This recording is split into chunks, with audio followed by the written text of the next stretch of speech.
കേരളത്തിൽ നമുക്ക് സ്വന്തമായിട്ടുള്ള ചിത്രകാരന്മാർ, കേരളത്തിൻ്റെ തനതായ ചിത്രകാരന്മാർ പലരുമുണ്ട്.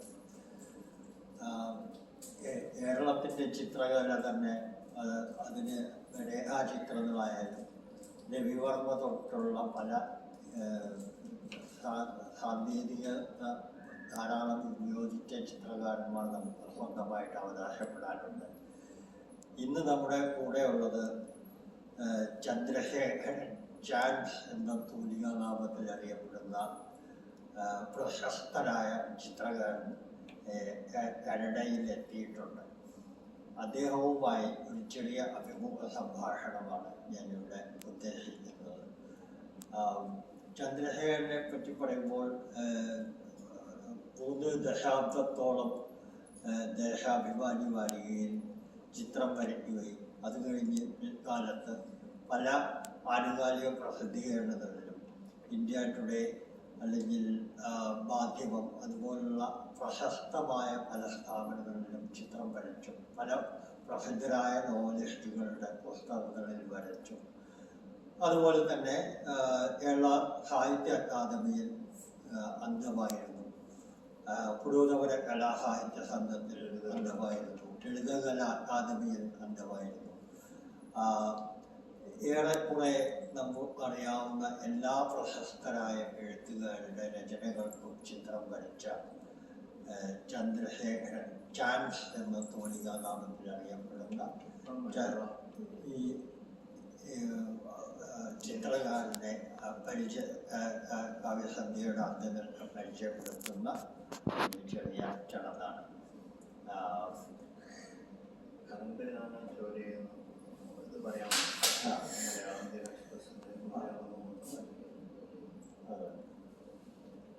ഇപ്പം മലയാളം വാരികയിലാണല്ലോ. ഇന്ത്യൻ എക്സ്പ്രസിന്റെ മലയാളം വാരികയിലാണ് ഇവിടത്തേക്ക് വന്നതിന് ശേഷം ഈ ഗാലറി തുടങ്ങുന്നതോടനുബന്ധിച്ച് കുറച്ച് തിരക്ക് പിടിച്ചോളൂ. ഇപ്പൊ തൽക്കാലം കുറച്ച് അവരോട് പറഞ്ഞ് അങ്ങനെ നിർത്തിവെച്ചിരിക്കുകയാണ്. അപ്പോൾ നമ്മളിപ്പോൾ അതിനെ കാഷ്വലായിട്ട് ഞാൻ കാര്യമായിട്ട് ചോദിക്കാനുള്ളത്, എങ്ങനെയാണ് ചാൻസ് ഈ ചിത്രരചന ആണ് വേണ്ടത് ജീവിതത്തിൽ? അതൊരു ഇതാക്കിയ കാരണം എന്തായിരുന്നു? ഈ പഠിക്കുന്ന കാലത്ത് തന്നെ താല്പര്യം ഉണ്ടായിരുന്നു ചിത്ര ഇതില്. പക്ഷെ ഇതൊക്കെ കഴിഞ്ഞ് പിന്നെ ഹൈസ്കൂൾ വിദ്യാഭ്യാസം കഴിഞ്ഞ് ഇതേ ചിത്രകലയായിട്ട് ബന്ധപ്പെട്ട് അല്ലെങ്കിൽ ചിത്രം അതിൻ്റെതായുള്ള നിലക്ക് പോകണമെന്നൊരു താല്പര്യം വേറെ എല്ലാവരും മറ്റു പല സ്റ്റേഡിയം തിരഞ്ഞെടുക്കുമ്പോൾ എനിക്ക് ഇതാണ് തോന്നിയത്. പക്ഷേ നമുക്ക്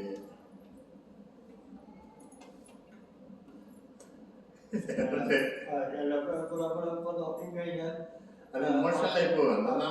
പ്രശസ്തരായിട്ടുള്ള ചിത്രകാരന്മാർ പലരും ഒന്നുകിൽ മദ്രാസിലെ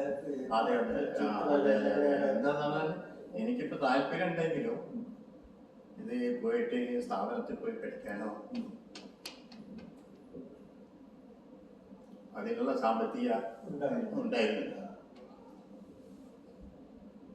ഒഴുക്കിനെതിരെ സഞ്ചരിച്ചുകൊണ്ട് ചിത്രകാരനായ ഒരു വ്യക്തി എന്നുള്ള നിലയ്ക്ക് ആ ചിത്രരചനയിലും നിങ്ങൾക്ക് നോക്കിയാൽ കാണാം ഈ അബ്സ്ട്രാക്റ്റ് ചിത്രകലയിൽ ഉള്ള സങ്കീർണതകൾ.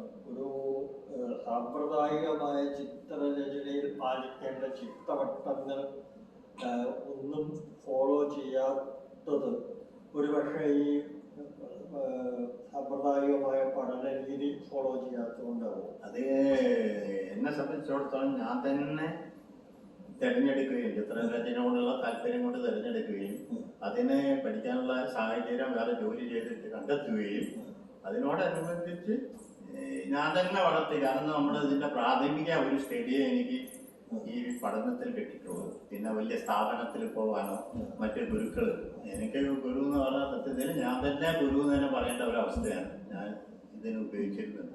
അങ്ങനെ ഞാൻ തന്നെ ഡെവലപ്പ് ചെയ്തെടുക്കുന്ന ഒരു സമ്പ്രദായത്തിലാണ് ഇന്ന് ഞാൻ എത്തിപ്പെട്ടത്. അതിൽ എനിക്ക് വലിയൊരു ഇതുണ്ട്, എൻ്റെ ഒരു സമം തന്നെയാണ് എന്നുള്ളത്. അത് ഞാനൊരു അഹങ്കാരത്തോടു കൂടി പറയല്ല. അതില് നമ്മളിപ്പം ഒരാളെ അല്ലെങ്കിൽ ഒരു ചിത്രരചനയുടെ സാങ്കേതികതയെയും ഫോളോ ചെയ്തിട്ടില്ല. അതിന്റെ കാരണത്തിൽ എനിക്ക് ഗുരുക്കന്മാര് നമുക്കുണ്ടെങ്കിൽ നമ്മൾ അവരുടെ ഒരു പിൻഗാമികളായിട്ടാണ് തീരുക. അതേ അവസരത്തിൽ എൻ്റെതായുള്ള ഒരു സമ്പ്രദായത്തിലേക്ക് ഞാൻ നീങ്ങിയപ്പോൾ പ്രാരംഭഘട്ടത്തിലൊക്കെ നമുക്ക് എന്താ പറയുക, നമുക്ക് പല രൂപത്തിലെ പല ചിത്രകാരന്മാരുടെയും പലതിനോടും നമുക്ക് താല്പര്യമുണ്ട്. അപ്പൊ ചിലപ്പോൾ നമ്മൾ അതിനെ ഓട്ടോമാറ്റിക്കലായിട്ട് ഇപ്പൊ എഴുത്തുകാർക്കൊക്കെ സംഭവിക്കുന്ന മാതിരി തന്നെ ഓട്ടോമാറ്റിക്കലായിട്ട് നമുക്കും അതിനോടൊരു താല്പര്യപ്പെടും. പിന്നെ എൻ്റെതായുള്ള ഒരു ശൈലിയിലേക്ക് വരാൻ വേണ്ടി ഞാൻ പരമാവധി കുറെ വർഷം, ഇപ്പൊ 52 വർഷത്തോളമായി ഞാൻ ഈ രംഗത്തുണ്ട്. അപ്പൊ ഞാൻ പരമാവധി എൻ്റെ ആ ഒരു സ്റ്റൈലിൽ അതിനെ ഡെവലപ്പ് ചെയ്ത് പല മീഡിയങ്ങളും നമ്മളിപ്പോ ഒരാളിപ്പോ ഒരു ചിത്രം വരയ്ക്കുന്നപ്പോൾ നമ്മൾ ഇല്ലസ്ട്രേഷൻ രംഗത്താണെങ്കിൽ പ്രധാനമായിട്ടും വളരെ പ്രശസ്തരായുള്ള ചിത്രകാരന്മാർ പോലും ഒരു ശൈലി പിന്തുടർന്ന് അവര് അവസാനം വരെ ആ ശൈലി തന്നെയാണ് അവർ പിന്തുടർന്നത്. പക്ഷെ ഞാൻ ഓരോ ഘട്ടത്തിലും ഈ മോഡേൺ രൂപത്തിലേക്ക് അവസാനം ഇപ്പൊ മോഡേൺ ടെക്നോളജി നമുക്ക് എത്രമാത്രം ചിത്രകലയായിട്ട് ബന്ധപ്പെടുത്താൻ പറ്റും അന്നലക്ക് ഒരു മാറ്റം എല്ലാ കാലത്തും ഞാൻ മാറി മാറി മാറി എൻ്റെ ഡെവലപ്മെന്റ് പല ചിത്രങ്ങളും ശ്രദ്ധിച്ചാൽ പഴയ കാല ചിത്രങ്ങളും അതിനുശേഷം ഓരോ ഘട്ടത്തിലും ഞാൻ വരുത്തിയ മാറ്റങ്ങൾ അത് ശ്രദ്ധിച്ചാൽ എല്ലാവർക്കും മനസ്സിലാവുന്നതാണ് എൻ്റെ വളർച്ച. അപ്പൊ അതിന്റെ പിന്നിൽ നമ്മുടെ പ്രശസ്തരായ മറ്റ് കച്ചവട സ്ഥാപനങ്ങളോ ഒന്നും ഇല്ലെന്ന്. അതാണ് ഞാൻ പറഞ്ഞത്. എനിക്ക് എൻ്റെതായ ഒരു ശൈലി, അതിപ്പോ ചിലവർക്ക് ഇഷ്ടപ്പെടാതിരിക്കാം. അതിപ്പോ ഓരോ ചിത്രങ്ങളുടെ സ്വഭാവത്തിനനുസരിച്ച് അങ്ങനെയാണ് എൻ്റെ ഒരു ചിത്രകലാ ജീവിതത്തിന്റെ വരയ്ക്കുന്നത് അധികം അബ്സ്ട്രാക്ട് ആണ്. അബ്സ്ട്രാക്ട് ചിത്രരചനയാണ് നമുക്കിവിടെ കാണുന്ന ഞാൻ വീഡിയോയിൽ കാണിച്ചത്.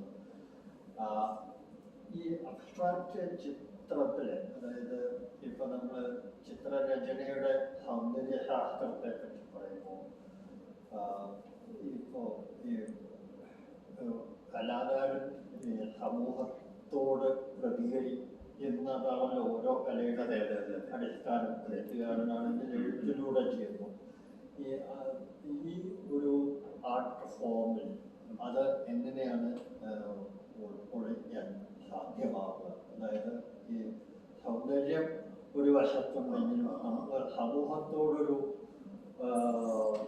പ്രതികരണം എങ്ങനെയാണ് ഈ ചിത്രരചനയിലൂടെ സാധ്യമാവുക? നമ്മളിപ്പോൾ ചെയ്യുന്ന ചിത്രങ്ങളിലേക്ക് ഞാൻ എത്തിപ്പെട്ട കാര്യം ഞാൻ പറഞ്ഞല്ലോ. പക്ഷെ ഒരു ആർട്ടിസ്റ്റ് അയാളുടെ ക്രിയേറ്റിവിറ്റിയാണ് നമ്മൾ എക്സിബിറ്റ് ചെയ്യേണ്ടത്. അയാൾ ചെയ്യുന്ന വർക്കുകൾ ഇപ്പൊ നമ്മളിപ്പോ പല ചിത്രകാരന്മാരുടെ ചിത്രങ്ങളൊക്കെ നമ്മൾ കാണുന്നുണ്ട്. അപ്പം തന്നെ അത് കാഴ്ചക്കാരാണ് അത് തീരുമാനിക്കുക, ഇത് മറ്റെന്തെങ്കിലാണോ മറ്റോ. അതേ സ്ഥാനത്ത് എൻ്റെ ചിത്രങ്ങൾ കാണുമ്പോൾ ഏതൊരു മനുഷ്യർക്കും തോന്നാവുന്നതാണ് ഇതൊരു ക്രിയേറ്റീവ്, നമ്മൾ നേരത്തെ കാണാത്ത ഒരു സ്റ്റൈലിൽ, നേരത്തെ കാണാത്ത ഒരു രൂപത്തിലുള്ളതാണല്ലോ എന്ന്. അതിനാണ് എൻ്റെ ഒരു വിജയം. മനസ്സിന്റെ രൂപങ്ങൾക്ക് ഭാഷയില്ല, ഒന്നുമില്ല. ചിത്രകാരന്മാർ പൊതുവെ ചിത്രങ്ങളുടെ ഒരു ടച്ച്, അതിൽ ഉൾക്കൊള്ളുന്ന ആശയങ്ങൾ, അപ്പൊ ആ ചിത്രകാരൻ്റെതായിരിക്കാം ആ സൃഷ്ടി. പക്ഷെ അതിനെ നമുക്ക് സമൂഹത്തിൽ അതിനെ എങ്ങനെ നമുക്ക് അതിനെ ഇത് ചെയ്യാൻ പറ്റുന്നതാണ്. അതായത് സമൂഹത്തിന് ഇത് എത്രമാത്രം ഉപകാരപ്രദമാവും. ഇതൊരു വളരെ അബ്സ്ട്രാക്ട് ആയിട്ടുള്ള ഒരു സാധനമാണല്ലോ, ഇത് അങ്ങനെയാണല്ലോ, അവര് തന്നെ തീരുമാനിക്കും. നമ്മുടെ കൂടെ തന്നെ നിന്നുണ്ട് ചിത്രത്തെ പറ്റി വിലയിടും. അങ്ങനെ ഒരു ഗുണങ്ങൾ നിൽക്കണ്ട ഈ ഇതില്. ഒരു ചിത്രം വരയ്ക്കുമ്പോ അത് ഒരു ഞാൻ ഇന്ന ആശയമാണ് ഇതില് ഉൾക്കൊള്ളിക്കാൻ ഉദ്ദേശിക്കുന്നത് എന്നുള്ളത് ആദ്യമേ പ്ലാൻ ചെയ്തിട്ടാണ്. അങ്ങനെ ഒന്നുമില്ല. നമ്മുടെ ചിത്രം അപ്പൊ നമ്മുടെ മനസ്സാണ് നമ്മുടെ ഈ ചിത്രങ്ങൾ. ഏത് ചിത്രകാരനെ സംബന്ധിച്ചിടത്തോളം അയാൾ ഒരു ക്രിയേറ്റീവ് ആയ ഒരു വർക്ക് ചെയ്യാണ്. ഇപ്പൊ എഴുത്തുകാരൻ ചെയ്യുന്ന മാതിരി തന്നെ അയാൾ പേനയിൽ നിന്ന് ഉരുത്തിരിഞ്ഞ് വരുന്ന വാക്കുകൾ അതുപോലെ തന്നെയാണ് ചിത്രകാരന്റെ എഴുതുന്നൊന്നും നമുക്ക് വരുന്നത്. അങ്ങനെ തന്നെയാണ് ഞാൻ ഏത് വർക്ക് ചെയ്യുന്നതും. എനിക്ക് തന്നെ അറിയില്ല എന്റെ ഈ വർക്ക് എവിടെ വരെ എത്തും. ആദ്യം ചെയ്യുന്ന സമയത്ത് ഒരു പേപ്പറും ഇതും എടുത്ത് ഞാൻ വർക്കങ്ങ് ചെയ്യും. ചില ഒരു പ്രത്യേക ഒരു മൂഡ് നമുക്ക് നന്നായിട്ട് ചെയ്യാനും പറ്റും. അതാണ് ഇതിനുള്ളത്. നമ്മളെ മനസ്സിന്റെ ഇതിനനുസരിച്ചിരിക്കുന്നത്. അതിലേക്കാണ് എൻ്റെ അടുത്ത ചോദ്യം വരുന്നത്. ഇപ്പം ഒരു ആൾമോസ്റ്റ് ഒരു ആത്മീയതയുടെ ഒരു തലത്തിലേക്ക് ഉയരുകയാണല്ലോ ഈ ചിത്രം വരയ്ക്കുമ്പോൾ. ഒരു സന്യാസി ദുബൈയിലിരുന്ന് തപസ് ചെയ്യുന്ന ആ ഒരു മൈൻഡ് സെറ്റിലേക്ക് അതിന് എനിക്കെന്താ പറഞ്ഞാൽ എനിക്ക് എൻ്റെ ഒരു പൊളിറ്റിക്കൽ അതേമാതിരി ഞാൻ വരച്ചു തുടങ്ങിയുള്ള ഒരു പ്രസ്ഥാനത്തിൻ്റെ ദേശാമയം